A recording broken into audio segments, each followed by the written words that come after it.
এ যুবক সন্তান বিদেশে থাকে, বাবাকে ফোন দিছে, 4 বছর হয়ে গেছে। বাবা আমি বাড়ির ঈদ আলিপুরে গিয়া করব, কুয়াকাটা মহিপুর গিয়া করব, তোমাদের সঙ্গে করব। বাবাও খুশি, মাও খুশি।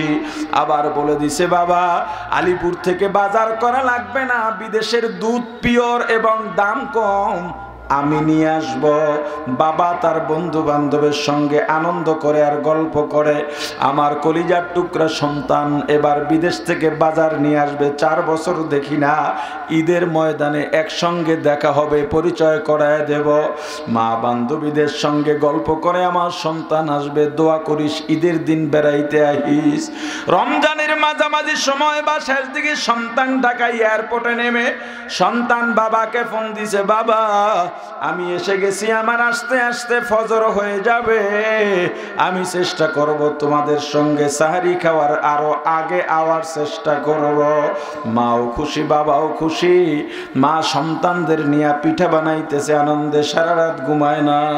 বাবা যায় নামাজে দাঁড়ায় গেছে, সন্তান আসবে।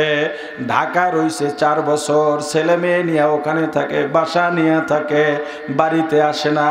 আত্মীয় স্বজন বড় মুখী আছে, সন্তান আসবে, ভাতিজা আসবে, ভাগ্নে আসবে, তার সঙ্গে আমরা ঈদ করব। মাও ঘুমান না, বাবাও ঘুমান না। সাহারি রক্ত শেষ সময় সন্তানের খবর নাই। সাহারি খাইয়া ফজর নামাজ পড়ে দরজার দিকে তাকায়া বসে আছে স্বামী স্ত্রী, সন্তান আসবে অপেক্ষায়। 11টা বেজে গেছে, সন্তানের খবর নাই। স্ত্রী স্বামীকে ডেকে বলে, ও স্বামী সন্তানের কেন খবর নাই? আমার মনটা কিন্তু ভালো লাগে না। বাবা ডাক দিয়া বলে, বিবি টেনশন করো না, ঈদের যুগ, হয়তো রাস্তাঘাটে যানজট থাকতে পারে, 12টা 1টা বেজে গেছে, এখনো খবর নাই। বাবার মনটাও ভালো লাগে না। এবার উঠানে নেমে পায়চারি করতেছে, হাঁটাহাঁটি করতেছে। সন্তানের ফোন থেকে হঠাৎ করে একটা ফোন এলো। সন্তানের বাবা আনন্দ চিত্তে ফোনটা ধরে রিসিভ করে সালাম দিছে। সালামের জবাব দিয়া বলে, আপনি কে? বলে, এই মোবাইল আপনার কাছে কেন? এটা তো আমার কলেজার টুকরা সন্তানের মোবাইল। অপর প্রান্ত থেকে ডাক দিয়া বলে, মোবাইল ওয়ালার বাবা, এই মোবাইল যদি আপনার সন্তানের হইয়া থাকে রে বাজার, আপনার সন্তান যেই গাড়িতে কুয়াকাটা রওনা দিয়েছিল, ওই গাড়িটা ঢাকা দিয়া রওনা দিয়া বরিশাল পার হইয়া রাস্তার খাদে পড়ে গেছে, অনেক মানুষ মারা গেছে। এর মধ্যে অনেক যুবক আছে, রাস্তার পাশে লাশগুলো সাদা কাপড় দিয়া ঢাকা। দেখেন এর মধ্যে আপনার সন্তান আছে কিনা। বাবা একটা চিৎকার দিয়া দৌড় দিছে। মা দেখছে, বাবা দৌড়ায়, স্বামী দৌড়ায়, অন্যান্য সন্তানদের ডাক দিছে, তোরা কে কোথায়? তাড়াতাড়ি লাল গালিচা বিছা, কই ফুলের মালা কই রেডি কর, নতুন বিছানার চাদর বিছা, গরম পানি বসা, ছেলে আইসা গোসল করবে। তোর বাবা দেখছি দৌড় দিছে, ও মনে হয় আলিপুর আইসা পড়ছে, তাড়াতাড়ি রেডি হ। বাবা গাড়ি নিয়ে দৌড়াইছে, গিয়া দেখে অনেকগুলো লাশ সাদা কাপড় দিয়া ঢাকা। একটা একটা মাথার উপর থেকে কাপড়টা উঠা, হঠাৎ করে তাকায় দেখে কলিজার টুকরা সন্তান আর দুনিয়ার মধ্যে নাই। সন্তানের মাথাটা বুকের সঙ্গে জড়াইয়া কাঁদে আর বলে, বাবা 4টা বছর তোকে দেখি না বাবারে, বাজার তো পৌঁছাইলি, তুই কেন পৌঁছাইলেই না রে বাবা? তোর মা সারা রাত ঘুমায় নাই, পিঠা বানাইয়া অপেক্ষা করতেছে রে বাবা, তোর মাকে কি জবাব দেব বল? ওরে বাবা, তুই যখন বাড়ির থেকে রওনা দিয়া বের হয়েছিস, তোর মা তোর পেছনে পেছনে বাড়ির দরজা পর্যন্ত এসে দরজার গাছের আড়ালে দাঁড়াইয়া তোর পথের দিকে তাকায় রইছে। তোকে গাড়িতে উঠাই আমি যখন বাড়ি ফিরলাম, দেখি তোর মা তখনও দরজায় গাছের আড়ালে দাঁড়ায়া মাথায় গোমটা দিয়া চোখের পানি ছেড়ে কাঁদে। ওরে বাবা, কত রাত আমি দেখছি তোর মা আমার পাশে বিছানায় নাই। খুঁজতে খুঁজতে গিয়া দেখি তোর মা বাড়ির দরজায় গিয়া তোর পথের দিকে অনুমান করে কাঁদে আর তোর জন্য দোয়া করে।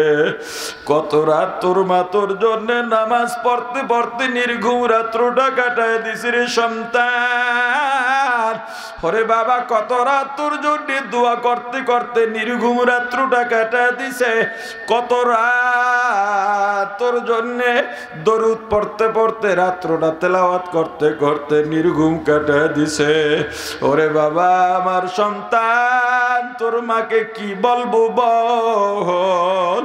আমার বাড়িতে মেহমান এলে ভালো ভালো খাবার পাকাইয়া মজাদার পিঠা বানাইয়া তোর মা সবাইকে ভাগ করে দিত, কিন্তু তোর মা মুখে দিত না। মাঝে মাঝেই দেখতাম ঘরের রুমের দরজা বন্ধ করে তোর কাপড় চোপড় সামনে নিয়ে কান্দাকাটি করতো। ওরে বাবা, 4টা বছর 8টাই তুই বাড়িতে আসিস নাই রে বাবা। আমি সবার জন্য ঈদের বাজার করতাম, তোর মায়ের জন্যও বাজার করতাম। ওরে বাবা, ঈদের নামাজ পড়ে বাসায় গিয়ে দেখতাম শাড়ি খাটে পরে আছে, গহনাও তোর মা পরে নাই। প্রথম রুমে গিয়া দেখি নাই, মাঝের ঘরে গিয়াও দেখি তোর মা নাই। খুঁজতে খুঁজতে গিয়া দেখি পাকের ঘরে তোর মা ঈদের দিনের মেহমানদের জন্য নাস্তা পাকায় আর 2 গাল বাইয়া বাইয়া পানি পড়তেছে। আমি ডাক দিলাম, ও বিবি, ঈদের দিন আনন্দের দিন কেন কাঁদো? তোর মা একটা চিৎকার দিয়ে আমাকে জড়ায় ধরে কাঁদে আর বলে, স্বামী, 4টা বছর সন্তানকে ঈদে আমি কাছে পাই না। বিদেশের মাটিতে কি করে, কে করে, কি খায়, কেমনে চলে কিচ্ছু জানি না। শুনছি ওই দেশের মানুষ নিষ্ঠুর ঈদের দিনও সন্তানকে দিয়া কাজ করায়। আমার সন্তান ভাই বোনের লেখাপড়ার টাকা পাঠাইলো, আমাদের ঈদের বাজার পাঠায়, কিন্তু আমার মুখে এই খাবার যায় না। আমি যখনই পিঠা সামনে নিয়ে বসি, নাস্তা নিয়ে বসি, তখনই আমার কলিজা টুকরা সন্তানের মুখটা আমার সামনে ভেসে ওঠে।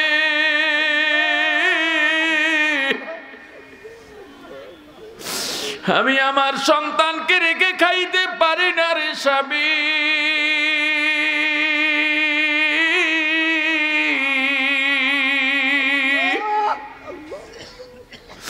ওরে স্বামী আমার, এ বাবা বল, ওই তোর মা পথের দিকে তাকাই আছে, সন্তানের বাবা লাশের সঙ্গে কথা বলে, মানুষজন জোর করে সরাইয়া একটা অ্যাম্বুলেন্সে উঠাইয়া বলে নিয়ে যান, দাফন কাফন করে আল্লাহর ফয়সালা কি করবেন দাফন করে দেন। বাবা অ্যাম্বুলেন্সে করে সন্তানকে নিয়ে আলিপুর আসছে। ওদিকে মা দরজায় এসে দাঁড়ায় রইছে, তাকায় দেখে একটা গাড়ি আসতেছে, আনন্দে চিৎকার দিয়া ঘরে দৌড় দিছে। এ তোরা কে, কোথায়? ফুলের মালা নিয়ে আয়, তোর ভাই গাড়ি নিয়ে চলে আসছে।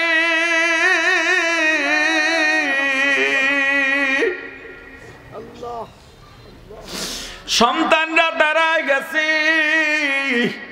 বাড়ির দরজা দিয়া যখন অ্যাম্বুলেন্স বাড়ির মধ্যে ঢুকে, হুইসেল দেওয়ার সঙ্গে সঙ্গে মা জানালা থেকে লাফ দিয়া, জানালা দিয়া দেখে দরজা দিয়া লাফ দিয়া বাইরে পড়ছে। এই মরণের গাড়ি আমার বাড়ি কেন, কার কপাল পুরছে রে। গাড়ির দরজাটা খুলে তাকায় দেখে কলিজার টুকরো সন্তান রক্তাক্ত অবস্থায় পড়ে আছে। মা ডাক দিছে, রে বাবা আয় আয়, তোর জন্য নতুন চাদর দিয়া বিছানা বিছাইছি,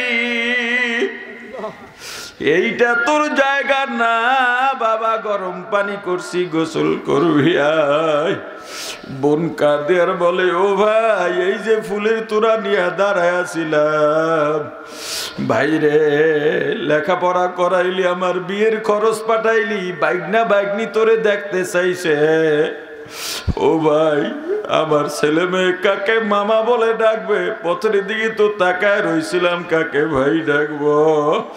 ভাই ডাক দিয়া বলে, ভাই তোর টাকা দিয়া খরচ করে আমি লেখাপড়া করছি, আজকে চাকরি করি রে ভাই, তোর গোসলের গরম পানি দিয়েই যে তোর মৃত্যুর লাশ গোসল করার লাগবে বুঝি নাই। हकीकत से तो दुनिया बेखबर है, दुनिया की नुमाइश पर नजर है नमी गोयम के आज दुनिया जुदाबाश बहर कारे के बाशी बा खुदाबाश जिसते दुनिया आज खुदा गाफिल बुदन नए कमाशो नुकरा हो फर जिंदोजान दुनिया में हो दुनिया का तलब गार नहीं हो, दुनिया में हो दुनिया का तलब गार नहीं हो, बाजार से गुजर हो खरीद दार नहीं हो, बाजार से गुजर हो खरीद दार नहीं हो, जागा जी लगाने के दुनिया नहीं है, जागा जी लगाने के दुनिया नहीं है, ये इबरत की जाहे तमाशा नहीं है, ये इबरत की जाहे तमाशा नहीं है। আল্লামা খাজা মাজুর রহমাতুল্লাহ আলাইহি যুবককে ডেকে বললেন, যুবক শুধু তোমার নয় আমার নয় পৃথিবীর সব মানুষের পরিচয় আসল পরিচয় জেনে নাও। তুমি যেই পরিচয় আমার কাছে দিয়েছো, তোমার বাবাকে তোমার বংশকে, এইটা তোমার আমার আসল পরিচয় নয়। আসল পরিচয় জানো যুবক, তোমার আমার জন্ম এক ফোঁটা নাপাক পানি দিয়া। আবার যেদিন বিদায় হব এতটা মূল্যহীন হব, পাঁচতলায় তুমি থাকো, 5 স্টারে থাকো, লিফট ছাড়া উপরে ওঠো না।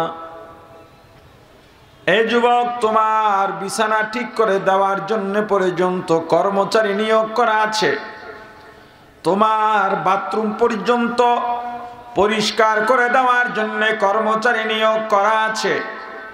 তুমি যখন মজলিসে যাও বড় চেয়ারটা ছেড়ে দিয়ে তোমাকে বসতে দেওয়া হয়, কিন্তু যেদিন তোমার দুইটা চক্ষু চিরতরে বন্ধ হয়ে যাবে রে যুবক, ওদিন যারা তোমার বাথরুম পরিষ্কার করে দিত ওরাই 5 তলার থেকে নামাইয়া গাছতলায় বাড়ি ছাড়া শোয়া দেবে। যুবক, তোমার আমার আশা আর যাওয়া, আশা নাপাক পানি দিয়া যাওয়াটা মূল্যহীন হইয়া মাঝখানের সময়টা পেটের মধ্যে প্রসাব পায়খানার বোঝা নিয়ে বেড়াবো। হে যুবক বলো, যার আশা নাপাক দিয়া যাওয়া মূল্যহীন হইয়া মাঝখানের সময়টা বাথরুমের টাঙ্কির ভূমিকায় কাটায়, ওই মানুষ কোনোদিন অহংকার করতে পারেনি। যুবক হুজুরকে জড়ায় ধরলেন, হুজুর আমি বুঝি নাই, আমাকে তওবা করা দেন। সাময়িক দুনিয়ার অল্প সময়ের মোহে পড়ে আমি আসলে মনে করেছিলাম এটাই আমার শান্তির জিন্দেগি। আসলে আপনি যা বললেন এটাই বাস্তব। এটা যদি মানুষ চিন্তা করতো কোনোদিন অহংকার করতে পারতো না। আল্লাহ বলেন কাইফা তাকফুরুনা বিল্লাহ, হে বনি আদম মানব জাতি, কিভাবে আমি আল্লাহর সঙ্গে কুফরি করো? কে তুমি? কি তোমার পরিচয়? অথচ তুমি জানো কুনতুম আমওয়াতা, তোমরা মৃত ছিলে, তোমাদের কোনো নাম নিশানা ছিল না, কেউ তোমাকে চিনত না, এমনকি তোমার মা বাবাও জানতো না। এমন চেহারার একটা সন্তান আমাকে আল্লাহ দিবেন, ছেলে না মেয়ে, কালো না ফর্সা, বেটে না লম্বা, মোটা না শুকনা, ভালো হবে না প্রতিবন্ধী হবে, কণ্ঠের আওয়াজ কেমন, চুলের কালার কেমন, কেউ জানতো না, তোমার মা বাবাও জানতো না, অস্তিত্ব ছিল না রে বান্দা। ফাআহইয়াকুম, অতঃপর আমি আল্লাহ তোমাদেরকে জীবন দিলাম। কিসের এত অহংকার? কিভাবে অহংকার করো রে বান্দা? অস্তিত্বহীন থেকে এত সুন্দর একটা অস্তিত্ব দিলাম। এত সুন্দর অস্তিত্ব আমি আল্লাহ দুনিয়ার আর কাউকে দিই নাই। আল্লাহ কয়েকটা চারটা কসম খায়া বলেন, আল্লাহর কি কথা বলতে কসম লাগে নাকি? এরপরও কসম কেন খান? আমরা যে ভালো এর লিগা। কি কি জি কি ঠিক? ছেলেরে মায় বলতেছে, বাবায় বলতেছে এটা করিস না, দুষ্ট ছেলেদের সাথে মিশিস না, তাহলে বাসায় উঠতে দিব না, পোলায় কথা শোনে না। এরপর কয় আল্লাহর কসম করিয়া কই তোরে আর বাড়ি উঠতে দিব না। এই যে ছেলেরে কসমটা খাইলো, ছেলে ভালো হইলে কসম খায়? কথা বলে না। আল্লাহর কথায় কসম লাগে? কেন করেন কসম? আমরা যে খুব ভালো এর লেগে। কেমন ভালো সেটা তো বুঝছেন। দেখেন আল্লাহ কি বলেন, ওয়াত্তিন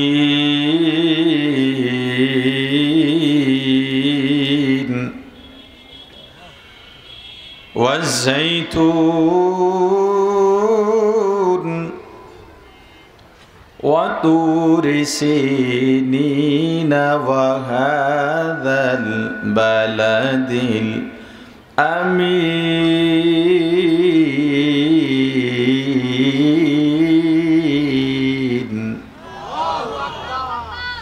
লাকাদ খালাকনাল ইনসান লাকাদ খালাকনাল ইনসান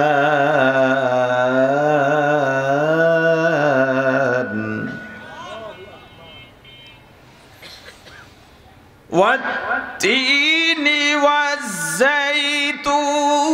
ওয়াতুরি সিনিনা ওয়া হাযাল বালাদিল আমিনি লাকাদ খালাকনাল ইনসান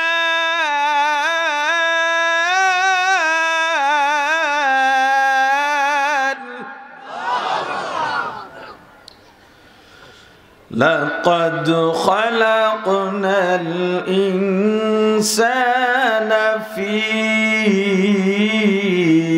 أحسن تقويم। আল্লাহ চারটা কসম খায় বলেন, লাকাদ খালাকনাল ইনসানা ফি আহসানি তাকওয়িম। আমি আল্লাহ অবকাঠামোগত দিক থেকে, অবয়বের দিক থেকে, চেহারা সুরতের দিক থেকে সব চাইতে মানুষকে সুন্দর কইরা বানাইছি। এত সুন্দর মানুষ, এত সুন্দর পৃথিবীর আর কোন জাতিকে আমি আল্লাহ এত সুন্দর গঠন প্রণালী দিয়া বানাই নাই। শুধু কি সুন্দর, আল্লাহ বলেন ওয়ালাকাদ কাররামনা বানি আদম। সম্মানের দিক দিয়েও আমি আল্লাহ মানুষকে শ্রেষ্ঠ করেছি। বাঘ মানুষকে ভয় পায়, সিংহ মানুষকে ভয় পায়, হাতি ছোট বাচ্চার কথায় ওঠা বসা করে। কেন? মানুষকে ভয় পাইয়া? কথা কয় না। কেন ভয় পায় জানেন? সম্মানের কারণে। ছোট্ট একটা পোলা হাতির পিঠে বৈশা এই পায়ের আঙ্গুল দিয়ে কানের গোড়ায় খোঁচা দেয়, হাতি টাকা ধরে, আবার আর এক কানে খোঁচা দেয়, টাকা ছাইরা দেয়। কথা বলে না কেন? হাতির শক্তি বেশি মানুষ থেকে? হাতির মানুষের শক্তি বেশি হাতি থেকে? আরে 100 মানুষ একটা পাগলা হাতির সামনে লাঠি ছোটা নিয়েও কিছু করতে পারবে না। এই ছোট বাচ্চাটার কথায় হাতি উঠবস করে। কি কারণে? ভয় পাইয়া। কিসের কারণে? জোরে বলেন। বাঘ মানুষকে ভয় পায় সম্মানের কারণে, সিংহ মানুষকে ভয় পায় সম্মানের কারণে। আপনি যুবক, জওয়ান, 35-40 বছর বয়স, অনেক শক্তি, আপনার বাবা বৃদ্ধ হয়ে গেছে, উচ্চতায় আপনার থেকে ছোট, জীর্ণ শীর্ণ, লাঠি নিয়ে হাঁটে, শক্তিতে আপনার সঙ্গে আপনার বাবা পারবে? কথা কয় না দূর। সবাই বলেন। এরপর আপনার বাবার গায়ে আপনি হাত দিতে পারবেন? কি কারণে? ভয় পাইয়া, শক্তিতে পারবো না এজন্যে। কিসের জন্যে? জোরে বলেন। এবার বলেন, এই পৃথিবীতে তাহলে দাম শক্তির বেশি না সম্মানের বেশি? আরো জোরে বলেন। অতএব যারাই টাকা কামাও, বড়লোক, বংশমর্যাদা উঁচু, রাজনীতি করো, সম্মানটাকে অর্জন করো। শক্তি বা বল প্রয়োগ করে দুর্বলের উপরে নির্যাতন করো না। সম্মান অর্জন করো, যাতে তোমার ক্ষমতা চলে গেলে পালাইয়া বেড়াইতে না হয়। সম্মানের অনেক দাম। এজন্য দেখেন, আমাদের বর্তমান বাইতুল মোকাররমের যিনি খতিব, আমাদের জাতীয় মসজিদের খতিব আল্লামা মুফতি আব্দুল মালেক হাফিজাহুল্লাহ, এখনো পর্যন্ত হুজুর জামা ইস্ত্রি করে গায়ে দেন না। এটা তার বুজুর্গ, ইস্ত্রি করা যে গুনাহ তা না। উনি নরমালি চলেন। পরশুদিন প্রধান উপদেষ্টা ডক্টর ইউনূস সাহেবের সঙ্গে দেখা করতে গেছেন, উনিই ডাকছেন, উনি এক পাশে দাঁড়ায় রয়েছেন। নরম মানুষ দেখলে মনে হয় চেনা যায় না যে এই লোকরে এখানে জায়গা দিছে কে। অথচ সব মানুষের মধ্যে তার কথা ছিল স্মার্ট। সবাই একটা কথা বুঝাইতে গিয়ে 10 মিনিট নিছে, উনি 10টা কথা বুঝাইছে 1 মিনিটে। এবং ওনার সম্মান কোথায়? উনি যাওয়ার পরে সব মানুষগুলো দাঁড়ায় যায়। উনি যেখানে যান, যত ক্ষমতাওয়ালা আসুক, ওনার সামনে এমনি বসে থাকে। সম্মানের দাম। সম্মানের কাছে না আছে অর্থের মর্যাদা, না আছে ক্ষমতার মর্যাদা, না আছে বংশের মর্যাদা। সম্মান যেখানে, পাওয়ার সেখানে।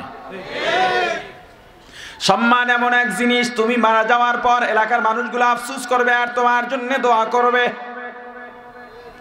আর ক্ষমতার দাপট দেখাইয়া যদি মানুষের উপরে তুমি কর্তৃত্ব দেখাও, আচ্ছা এর আগে বলেন তো, মানুষ মারা গেলে, মুসলমান মারা গেলে আমরা কি বলি?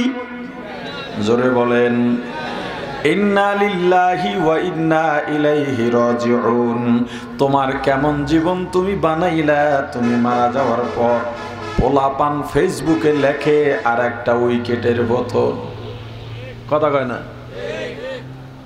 আপনারা তো গ্রামের মানুষ, সবাই তো আর ফেসবুক চালান না। কয়দিন আগে সারা দেশে একটা যুদ্ধ চলছে না, একটা মরে আর পোলাপানে পাল্লা দিয়ে আলহামদুলিল্লাহ লেখে। কথা কয় না? এরপর কে কে আলহামদুলিল্লাহ লেখছে, যেগুলারে পাইছে সেগুলার ধরে ধরে আবার জেলে দিছে। তুমি ধরে জেলে দেওয়ার তো দরকার নাই, তুমি এই জীবন গড়াইলা কেন যে তুমি মরলে আলহামদুলিল্লাহ বলে?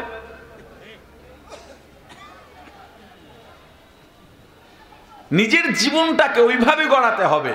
এমন জীবন করিও গঠন, মরিলে হাসিবে তুমি কাঁদিবে ভুবন। এমন জীবন করিও না গঠন, মরিলে কাঁদিবে তুমি হাসিবে ভুবন। প্রাণের ভাই আমার, শুধু সম্মান আর চেহারা নয়। আল্লাহ বলেন, বান্দা আমি মানুষকে পরিপূর্ণ একটা জীবন দিয়েছি, প্যাকেজ দিয়েছি। এমন পরিপূর্ণ জীবন আমি আল্লাহ আর কাউকে দিই নাই। পরিপূর্ণ জীবন যেমন, বলেন তো পাখির বাসা কোথায়? জোরে। ঝড় এলে পড়ে যায়, বৃষ্টি এলে ভিজে যায়। আল্লাহ বলেন মানুষ, আমি আল্লাহ তোমাদের জন্য এত সুন্দর বাসস্থানের ব্যবস্থা করলাম, ঝড়েও সমস্যা নাই, বৃষ্টিতেও সমস্যা নাই, আরামে নিরাপদে থাকতে পারো। একটা গাভীর পেটে যদি বাছুর হয়, বাছুরটা যদি ষাঁড় বাছুর হয়, ওই বাছুরটা বড় হইয়া মায়ের পিঠেই আবার ওঠে। কথা কয় না? একটা বাছুর যদি হয়, বাছুরটা যদি বকনা হয়, মেয়ে বাছুর হয়, ওই বাছুরটা বড় হওয়ার পরে ওর বাবাই ওর পিঠে ওঠে। আল্লাহ বলেন, এ বান্দা, তুমি যখন কোন নারীকে বিয়ে করবা, আমি আল্লাহ সারা পৃথিবীর সব পুরুষের জন্য তোমার বিবিকে আমি আল্লাহ হারাম বানায়া দিছি। বান্দারে দয়া করে মায়া করে আমি আল্লাহ তোমার জবানে অনুভূতি প্রকাশ করার জন্য তোমার জবানে ভাষা দিয়েছি। কত ধরনের ভাষা, একই অঞ্চলে একই ভাষার মধ্যে একই দেশে আবার অনেক ধরনের ভাষা আল্লাহ দিয়ে দিয়েছেন। প্রত্যেক ভাষার মধ্যে আলাদা মজা আছে। অনুভূতি প্রকাশ করা যখন শুরু করো, 1-1.5 বছর বয়স যখন হয়, তখনই কথা বলা শুরু হয়, আর শেষ হয় না। মরার আগ পর্যন্ত কথা বলো বান্দা, কোনোদিন জবানও আটকায় না। কিন্তু 2টা গরুকে ঘন্টার পর ঘন্টা দাঁড়ায়া কখনো কথা বলতে দেখছেন? 2টা মাছ, পাখি। বান্দা এমন একটা পরিপূর্ণ জীবন দিলাম, এত মায়া করলাম, এত দয়া করলাম, এরপরেও কাইফা তাকফুরুনা বিল্লাহ, কিভাবে আমি আল্লাহর সঙ্গে কুফরি করো, নাফরমানি করো রে বান্দা। সুন্দর জীবন দিয়াই ক্ষান্ত দিই নাই। এ বান্দা, তুই যখন তোর মায়ের গর্ভের মধ্যে, তোর মাকে কে পাহারা দেশে জানিস? তোর মায়ের পেটে তোর গর্ভের বয়স যখন 8-9 মাস, 7 মাস, 8 মাস, 9 মাস হয়ে গেছে, তোর মায়ের পেট বড় হয়ে গেছে, উঠতে পারে না, বসতে পারে না, খাইতে পারে না, হাঁটতে গেলে পড়ে যেতে চায়, নইতেও পারে না। তোর মা যদি হোঁচট খেয়ে পড়ে যেত, পেটের মধ্যেই তোর হাত পা ভেঙে যাইতে পারতো, মাথাটা থেতলায় যাইতে পারতো। তোর মা পড়ে যায় নাই কেন জানিস? তোর মা ঘুমাইছে, আমি আল্লাহ ঘুমাই নাই। তোর মাকে পাহারা দিয়েছি আমি আল্লাহ, যাতে তোর কোনো সমস্যা না হয়। এ বান্দা, এরপরে দুনিয়ায় যখন আসলি, এমন একটা সুরাগ দিয়ে আসছো, তোর মতো এত বড় একটা মানুষ এমন সুরাগ দিয়ে আসার কথা নয়। ওরে বান্দা, বিজ্ঞানীরা বলে, চিকিৎসা বিজ্ঞানীরা বলে, একজন ব্যক্তি যন্ত্রণা সহ্য করতে পারে 42 থেকে সর্বোচ্চ 45 ডিগ্রি পর্যন্ত। এরপরে 1 ডিগ্রি যদি বেশি যন্ত্রণা হয়, ওই মানুষটার বাঁচতে পারে না। এজন্য গুলি যদি মাথায় করে মানুষ বাঁচে না, কারণ যন্ত্রণার ডিগ্রি থাকে 45 থেকে বেশি। কিন্তু ব্যতিক্রম একজনের ক্ষেত্রে, একজন মা যখন সন্তান প্রসব করেন, ওই মায়ের যন্ত্রণার ডিগ্রি থাকে 52 থেকে 54। বিজ্ঞানীরা অবাক, এরপরও কেন মা মারা যান না? ব্যাপারটা কি? মারা যাওয়া না যাওয়ার কোনো কারণ নাই। আল্লাহ বলেন, ওরে বান্দা, তোর মাকে বাঁচাইয়া রাখছি আমি তোর মায়ের জন্য নয়, তোর জন্যে। কারণ তোর খেদমত করার জন্য তোর মায়ের চাইতে উপযুক্ত খাদেম আর নাই। এত দয়া করলাম, তুই ছোট্ট শিশু, কান্না ছাড়া কোনো ভাষা নাই। ক্ষুধা লাগলেও কাঁদিস, ব্যথা পাইলেও কাঁদিস, মশায় কামড়াইলেও কাঁদিস। বান্দা, কখন কিসের জন্য কাঁদিস কেউ বলতে পারে না। তোর ভাই জানে না, তোর বোনও বলতে পারে না, খালা ফুফু মামা চাচারাও বলতে পারে না, এমনকি তোর বাবাও বলতে পারে না কখন কিসের জন্যে কাঁদিস। কিন্তু যখনই কান্না শুরু করিস সঙ্গে সঙ্গে তোর মা বলতে পারে কেন কাঁদতেছ। বান্দা, এটা তোর মায়ের কারামতি নয়। আমি আল্লাহ তোর উপরে দয়া করে মায়া করে তোর মায়ের ভেতরে একটা সেন্সর লাগাই দিছি। কখন কিসের জন্য কাঁদো তোর মায়ের অন্তরে ধরা পড়ে যায়। পরীক্ষা করে দেখবেন, যাদের সন্তান আছে আমার কথার সঙ্গে মিলায় নেন। গভীর রাতে সন্তান উঠে কাঁদে, আপনার বিবি ঘুমায়, আসলে ঘুমায় না। আপনি ধাক্কা দিয়া বললেন সন্তান কাঁদে, ছেলেটা কাঁদে, মেয়েটা কাঁদে, একটু দুধ দাও, খাওয়াইয়া ঘুম পড়াও, আমার কালকে কাজ আছে, ঘুমের ডিস্টার্ব হয়। সন্তানের মা ডাক দিয়া বলে, জবাব দিয়া বলে, ওর এখন ক্ষুধা নাই, ক্ষুধার জন্য কাঁদে না। তাহলে কেন কাঁদে? বলে একটু কষ্ট করে ফ্যানটা ছাইরা দেন। আপনি ফ্যান ছেড়ে দিছেন, সন্তানের কান্না বন্ধ হয়ে গেছে।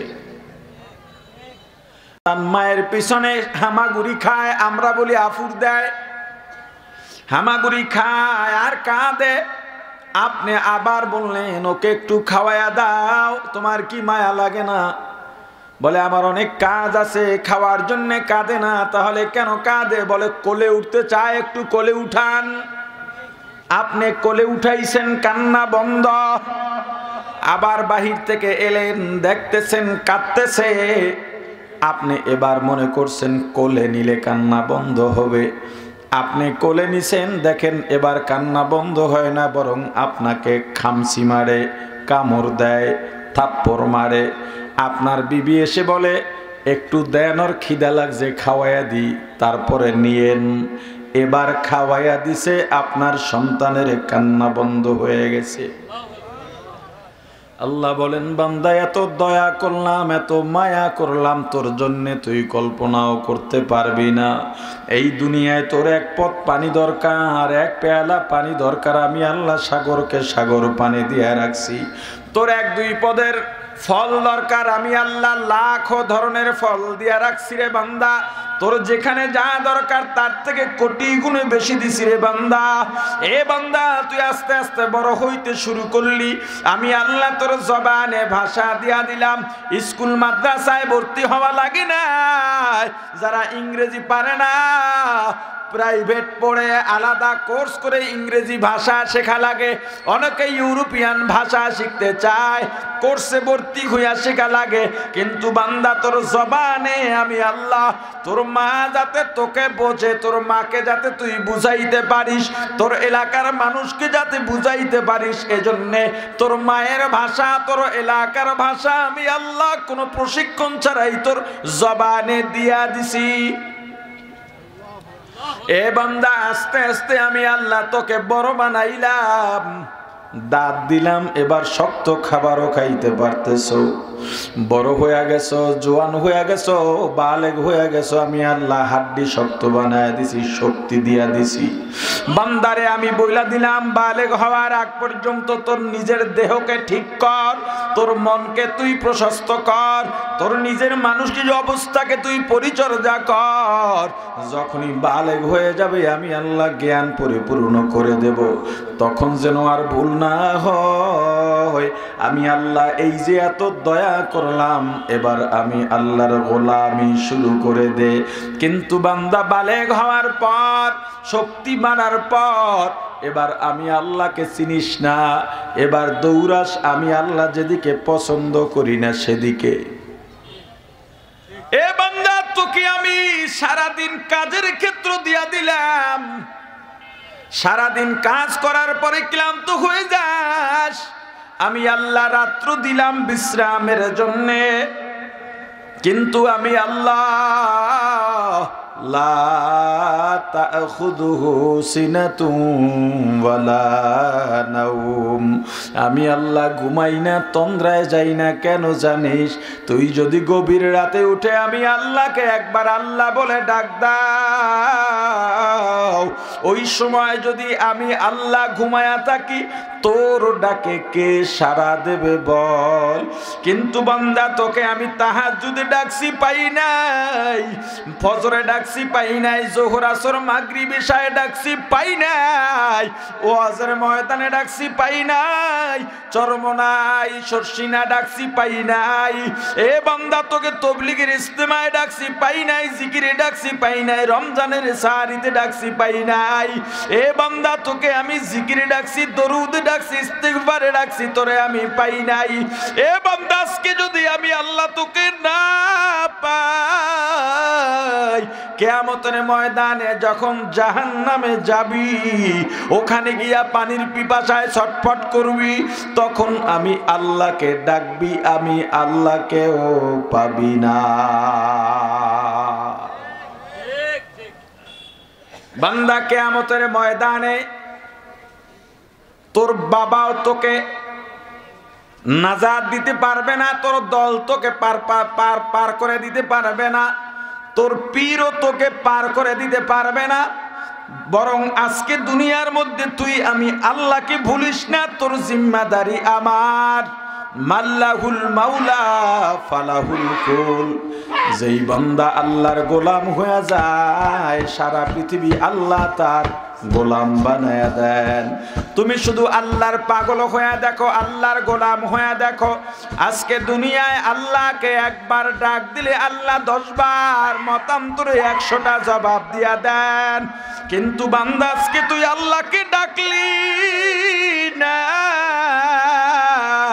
কিয়ামতের ময়দানে জাহান্নামে গিয়া জাহান্নামে জ্বলতে জ্বলতে পানির পিপাসায় কলিজাটা শুকায় যাবে। আল্লাহকে ডাকা শুরু করবি, আল্লাহকে বারবার ডাকবি, আল্লাহ জবাব দেবেন না। আজকে দুনিয়ায় একবার ডাক দিলে আল্লাহ 100 বার জবাব দিয়া দিতেন। আল্লাহ বলেন, বান্দা যত গুনাহ করিস না কেন, একবার যদি আমি আল্লাহর দরজায় দাঁড়ায়া আমি আল্লাহকে একটা ডাক দিতি, নামাজের মাধ্যমে আমি আল্লাহ গুনাহ মাফ করে তোকে আমি আল্লাহর কুদরতি কোলে তুলে নিতাম।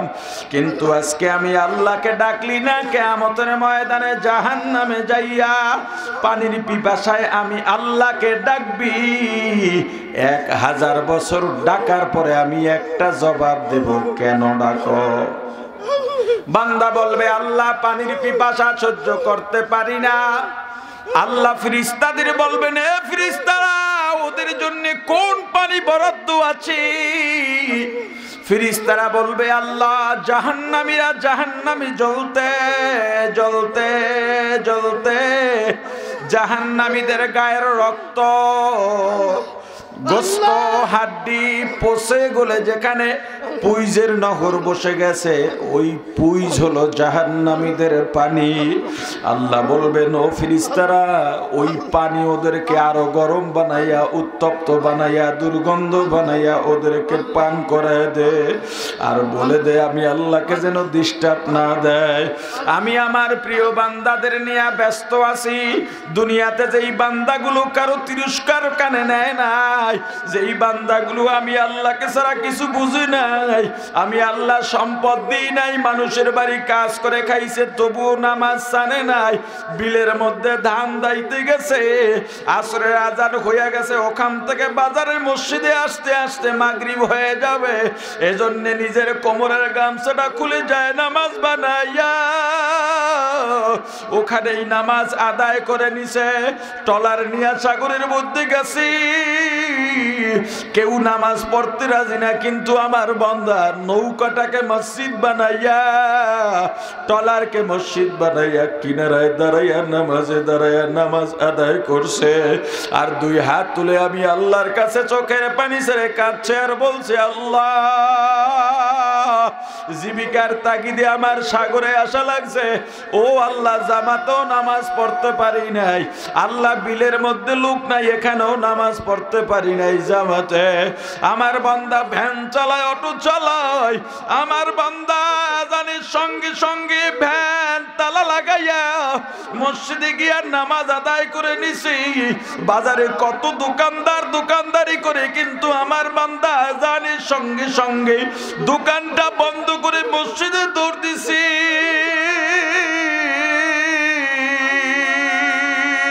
আবার গভীর রাতে আমার বান্দা সবাই যখন ঘুমায়, কেউ নাই কেউ নাই, চারদিক নীরব নিস্তব্ধ, আমার বান্দা গভীর রাতে উঠে সুন্দরভাবে ওযু বানাইয়া যায় নামাজ বিছাই আমি আল্লাহর দরবারে চোখের পানি ছেড়ে কাঁদছে। ওর ভিতরে শুধু আমি আল্লাহর মায়া, আমি আল্লাহর দয়া। ও জাহান্নামের কথা শুনলেই চোখ দিয়া পানি পড়ে গেছে, কবরের আযাবের কথা শুনলেই চোখ দিয়া পানি পড়ে গেছে। গার্মেন্টসের মালিক বলছে নামাজের সময় হবে না, আমার বান্দা দুপুরে লাঞ্চের টাইমে খানা না খাইয়া নামাজটা আদায় করে নিছে। ওরে দাড়ি রাখতে দেয় নাই দেখা বলছে আমি চাকরি চাই না, চাকরি দরকার নাই, আমি দাড়ি কামাইতে পারবো না। ও সুদ খায় নাই, ঘুষ খায় নাই, গরিব মানুষ চাইলেই তো কোনো সমিতি থেকে কোনো এনজিও থেকে সুদে টাকা নিয়ে অভাব পূরণ করতে পারতো, কিন্তু আমার বান্দা ওগুলো করে নাই। আমার বান্দা আমাকে ছাড়া কিছু বোঝে নাই। আমি ওয়াদা দিয়েছিলাম পরকালে আমি আল্লাহ ওদেরকে সাক্ষাৎ দেব জান্নাতে। সবচাইতে আনন্দের বিষয় হবে 1 নম্বরে আল্লাহকে সরাসরি দেখা। আমি আজকে ওদের সঙ্গে কথা বলবো, ওদের সঙ্গে আলাপ করব, আমি আল্লাহকে যেন ওরা ডিস্টার্ব না দেয়। জাহান্নামের ফেরেশতারা ওই যে পুইজগুলা গরম বানাইয়া, উত্তপ্ত গরম বানাইয়া, এত দুর্গন্ধ, দুনিয়ায় যদি ওই জাহান্নামের পুইজ ছেড়ে দেওয়া হতো, দুনিয়ার সব প্রাণীগুলো দম বন্ধ হইয়া মারা যাইতো। ওই গরম, এত গরম যদি দুনিয়ার এক কোনায় দেওয়া হতো, দুনিয়ার সব গাছপালাগুলো পুড়ে শেষ হইয়া যাইত।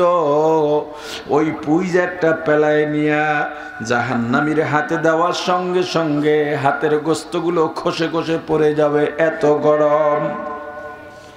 জাহান্নামী মনে করবে এরপরেও এই পুইজ পান করলে বুঝি আমার পানির পিপাসা দূর হবে। এই চিন্তা করে পেয়ালা যখন মুখের কাছে আনবে, সাথে সাথে মুখের গোস্তগুলো খসে খসে পেয়ালার মধ্যে পড়ে যাবে, ওই গোস্তগুলো পুইজে পরিণত হয়ে যাবে।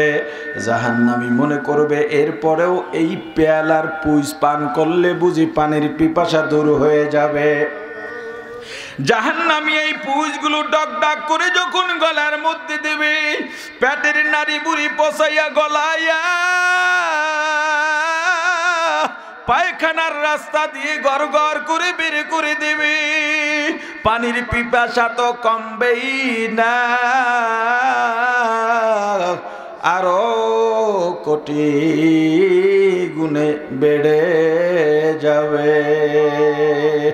এ বান্দা তোকে আমি এত দয়া করছি, মায়া করছি, আয় আয় ফিরে আয় বান্দা, ফিরে আয়।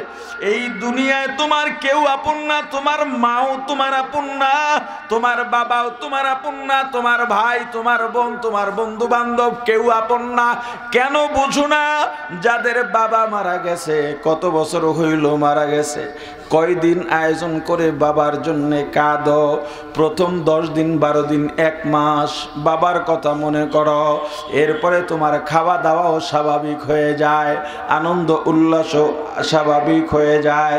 সারা বছরে আর স্মরণ করো না, কত বছর হয়ে গেল তোমার বাবার কথা তোমার মনে নাই। তুমিও যখন মারা যাইবা তোমার কথাও তোমার সন্তানরা মনে করবে না। এই দুনিয়ায় তোমার বাবা বা ভাই বোনের সঙ্গে কত দিনের সম্পর্ক, বেশি দিনের সম্পর্ক না। এরপরেও মা বাবা স্ত্রী সন্তানের জন্য পাগল হয়ে গেলা, অথচ মারা যাওয়ার সঙ্গে সঙ্গে এই যে সম্পর্ক শেষ, সারা জীবনেও আর সম্পর্কের জোড়া লাগবে না। আল্লাহ বলেন বান্দা কাইফা তাকফুরুনা বিল্লাহ, কিভাবে আমি আল্লাহর সঙ্গে কুফরি করো। এই যে দুনিয়ার জীবনটাই তোমার শেষ নয়, সুম্মা ইউমিতুকুম, আবার তোমার মরা লাগবে, ওই মরাটাও শেষ নয়, সুম্মা ইউহয়িকুম, আবার তোমাকে সেখান থেকে জীবিত করা হবে, সুম্মা ইলাইহি তুরজাউন, যেই আল্লাহর থেকে আসছি ওই আল্লাহর কাঠগড়ায় দাঁড়ানো লাগবে।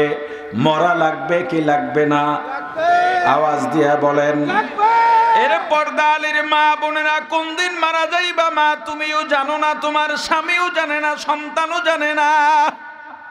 এ যুবক ভাই, কোন দিন মারা যাইবা তুমি জানো না, আমিও কোন দিন মারা যাব আমিও জানি না। যে কোনো সময় আজরাইল সামনে দাঁড়া যাবে। এখন তো অনলাইন সোশ্যাল মিডিয়ার কল্যাণে দেখতে পাও কত যুবক বিয়ে করার আগেই মারা গেছে, বিয়ের পিড়িতে বসছে ওখানেই মারা গেছে, বিয়ে হইছে পরের দিন মারা গেছে। আর কবে শিক্ষা নেবা? ও মা একবার ভাবো, তুমি যখন 16, 17, 18 বছরের যুবতী হয়ে গেছ, তোমার বাবা, তোমার চাচা, তোমার ভাই, তোমার অভিভাবক বৃন্দ তোমাকে বিবাহ বন্ধনে আবদ্ধ করাইয়া রঙিন শাড়ি পরাইয়া তোমার স্বামীর বাড়ি পাঠাইছে রে মা। আবার এমন একটা দিন আসবে রে মা, যেই দরজা দিয়া রঙিন শাড়ি পরে নতুন বধূ হইয়া ঢুকছো, ওই দরজা দিয়া সাদা পাতলা 5খানা কাপড়ের প্যাকেট হইয়া লাশ রূপে বের হইবা। তোমার ছোট ছোট সন্তানগুলো পেছনে পেছনে দৌড়বে আর তোমাকে মা মা বলে ডাকবে, জবাব দিতে পারবা না।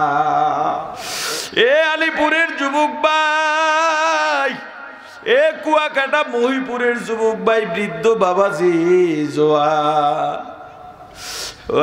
আলেম হাফেজ কে কোন দিন মারা যাব জানা নাই, হঠাৎ করে মাইকে এলান হয়ে যাবে আমাদের অমুক ভাই আর দুনিয়ার মধ্যে নাই, ওই কবরে যাওয়া লাগবে। কবর কিন্তু দৈনিক তোমাকে ডেকে বলে বনি আদম, আমি কবর কিন্তু ভালো জায়গা না, আমি কবর কিন্তু সাপ বিশ্বর ঘর, পোকামাকড়ের ঘর। যদি জাহান্নাম বেঈমান হইয়া জাহান্নামী হইয়া কবরে আসো, আমি কবরের 2 দিকের মাটি এমন জোরে চাপ মারব, ডান পাজরের হাড্ডিগুলো বাম পাজরে চলে যাবে, বাম পাজরের হাড্ডিগুলো ডান পাজরে চলে যাবে। 99টা সাপ শো শো করতে করতে আসবে, জাহান্নামের আগুনে কবরটা ভরে যাবে। জাহান্নামের ফেরেশতারা আগুনের বড় বড় গুর্জ, লোহার গুর্জ নিয়ে আসবে তোমাকে মারার জন্যে। বাঁচাইতে কেউ পারবে না,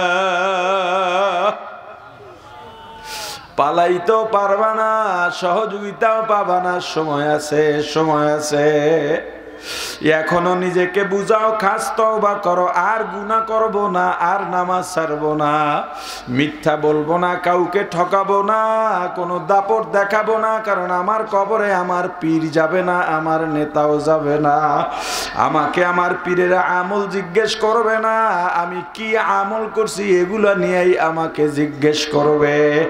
অতএব আমাকে আমার আমল নিয়ে কবরে যাওয়া লাগবে, এর ব্যতিরিকে আর কোনো উপায় নাই।